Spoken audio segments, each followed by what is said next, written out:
ہم نے اپنی ساورنٹی کے اوپر کمپرومائز نہیں کرنا.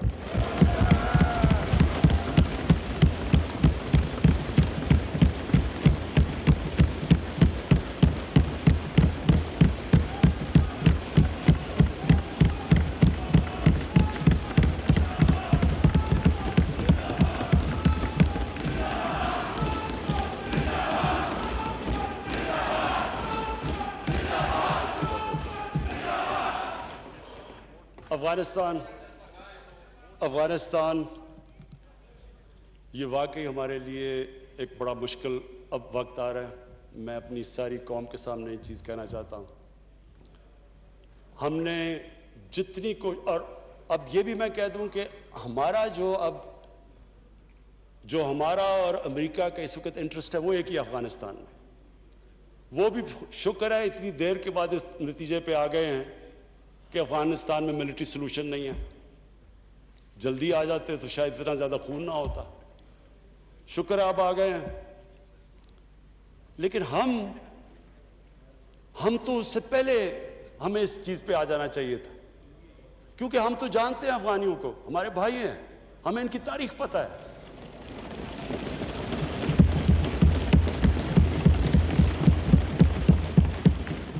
کبھی افغانستان نے باہر سے انٹرفیئرنس ایکسیپٹ نہیں کی, چاہے وہ انگریزوں کا دیکھ لیتے 19 سینچری میں, چاہے روسیوں کا دیکھ لیں, سوویٹس کا, اور چاہے یہ جو اتنی لمبی ساری امریکہ کی تاریخ میں سب سے بڑی جنگ کے بعد وہ بھی اس نتیجے پہ پہنچ گئے کہ کوئی ملٹری سلوشن نہیں تھا. ہمیں اگر ہم پرو ایکٹیو ہوتے, ہم اس وقت ایک خوددار حکومت کھڑی ہو کے کہتی کہ یہ آپ بالکل غلط کر رہے ہیں, اگر ہم کرتے ہم ان کو بچا لیتے, ادھر سے بھی خون کو بچا لیتے جو ہوا ہے وہاں افغانیوں کا, اور دوسری طرف ان کو بھی ایک بہتر ٹائم پہ یہ نکل سکتے تھے. اب ہوا کیا ہے کہ انہوں نے جب فیصلہ کیا کہ جی کوئی ملٹری سلوشن نہیں ہے, ایگزٹ ڈیٹ دے دی کہ ہم جا رہے ہیں. اب جب وہ جا رہے ہیں تو پاکستان کو کہہ رہے ہیں کہ جی کسی طرح آپ ان کو ٹیبل پہ لے آؤ. ہمارے پاس کیا لیوریج ہے ان کو ٹیبل پہ نہ سوائے کہ ان کے کوئی خاندان یہاں بسے ہوئے ہیں. کیا ان کے خاندانوں کو پکڑ کے جیلوں میں ڈال دیں؟ کیا کرے؟ اور پاکستان تو صرف ان کو کہہ سکتا ہے نا کہ ملٹری سلوشن کے اوپر اگر آپ جائیں گے تو وہاں سول وار لمبی ہو جائے گی طالبان کو, اور سول وار لمبی ہوگی, افغانستان کی بھی تباہی ہے, اور پاکستان اس کے بعد وہ ملک ہے جس کو نقصان ہوگا. لیکن اس کے بعد جب وہ ڈیٹ دے چکے ہیں, اس سے زیادہ ہم لیوریج کیا کریں؟ اور مجھے بڑا افسوس ہوتا ہے. میں پریزیڈنٹ غنی کو بھی ملا ہوں, میں ان کے افغانستان بھی گیا, ان کے یہاں بھی لیڈرز کو ملا. میں ان کو سمجھا کے یہ کہہ چکا ہوں کہ ہمارا انٹرسٹ ہے افغانستان میں اس وقت امن ہو. ہم آگے اکانومی کا سوچ رہے ہیں, ہم سینٹرل ایشیا کا سوچ رہے ہیں, ہماری ریجنل ہماری ٹائز ہیں تاجکستان کے ساتھ, ازبیکستان کے ساتھ, ریلوے ہم بن رہے ہیں, ہم تو آگے کا سوچ رہے ہیں. تو ہم تو چاہتے ہیں امن ہو. ہم نہ کوئی اسٹریٹجک ڈیپتھ چاہتے ہیں افغانستان میں.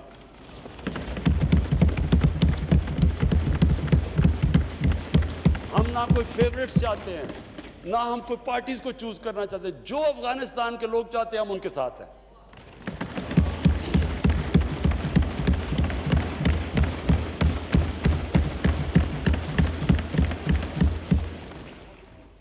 تو ہم پارٹنرز ان پیس تو امریکہ کے ساتھ ہو سکتے ہیں اور ہمیشہ رہیں گے, ہم پارٹنرز ان کانفلکٹ نہیں ہو سکتے. اب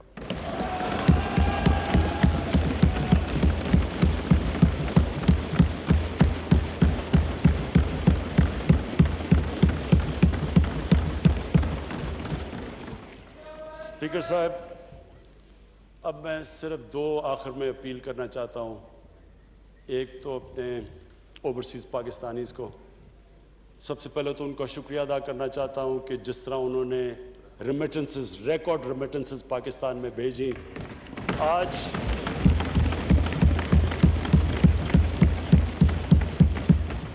$20 ارب کا کرنٹ اکاؤنٹ جو ڈیفیسٹ آج 11 مہینے سے سرپلس میں چلا گیا ہے, وہ نہ ہوتا کہ اگر وہ اس طرح پاکستان کی مدد نہ کرتے اس مشکل وقت پہ, اور ہمیں انہوں نے جس طرح ریمیٹنسز بھیجی. آگے جو میں پرابلم دیکھ رہا ہوں, جیسے جیسے ہماری اکانومی گرو کر رہی ہے,